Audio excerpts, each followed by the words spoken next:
আমার নবী মাটি নয়, আমার নবী মাটি নয়, আমার নবী জিন্দা নবী, আমার নবী হায়াতুন নবী।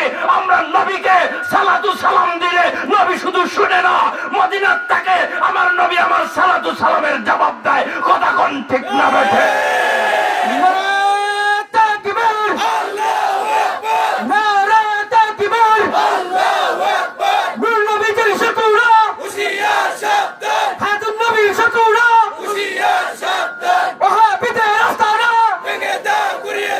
যেই মৌলবী বলবে আমার নবী জিন্দা নবী নয়, আমার নবী মরে পচে মাটির সাথে মিশে গেছে, খুদার কসম করে বলে যাই, ওই মৌলবীকে সাথে সাথে গলায় চিপা দিয়ে ধরবেন। যদি মারতে পারেন একটা মুনাফিককে মেরে ফেলবেন, মুজাহিদের সব আপনি পাবেন। কথা কোন ঠিক না বেঠে?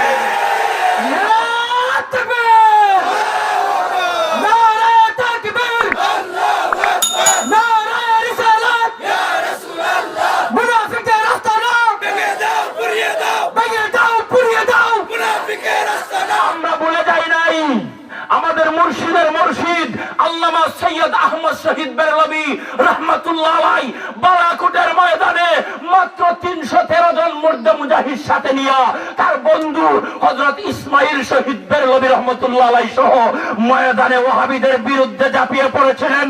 ইংরেজকে দেওয়া আন্দোলনে বালাকোটের ময়দানে জীবন দিয়েছেন, আমাদেরকে শিখিয়ে গেছেন সৈয়দ আহমদ শহীদ বেরলভী জীবন দিয়ে দেব, নবীর অবমাননা সহ্য করব না।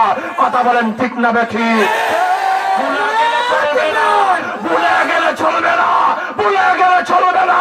আমাদের মুর্শিদুনা সাইয়্যিদুনা আল্লামা সাহেব কিবলা ফুলতুলি রহমাতুল্লাহ আলাইহি এই জমিনে নবীকে নূর, নবীজি নূরের তৈরি প্রমাণ করেছেন, নবীজি হায়াতুন নবী প্রমাণ করেছেন।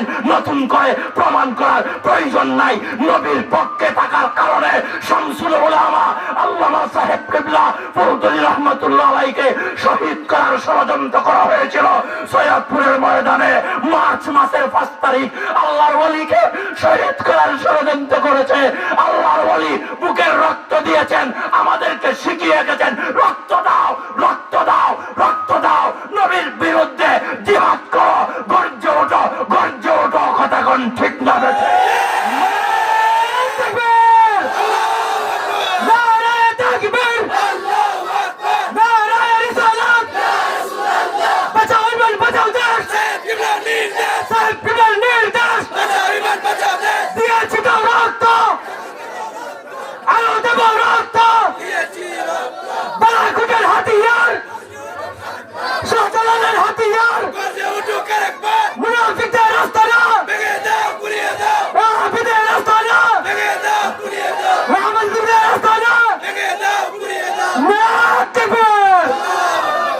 পাকিস্তানের একজন আল্লাহর ওলি, একটা তাগড়া যুবক, আলেম নয়, মুফতি নয়, হাফেজ নয়, এক ইংরেজরা আমার নবীজিকে রঙ্গিলা রাসূল বলেছিল। নাউজুবিল্লাহ।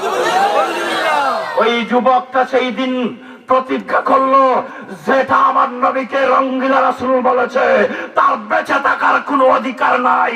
ছুরি নিয়ে কোমরে নিয়ে তার বাড়িতে প্রবেশ করে তাকে জবাই করেছে। স্বপ্নে দেখেছে আল্লাহর গোলাম, স্বপ্নে দেখেছে, বাস্তবে নয়। স্বপ্নে যায়া ওই কুলাঙ্গারকে জবাই করেছে স্বপ্নে, বাস্তবে দেখা যায় পরের দিন ওই কুলাঙ্গারটা মরে গেছে, নরপিশাচটা জাহান্নামে গেছে।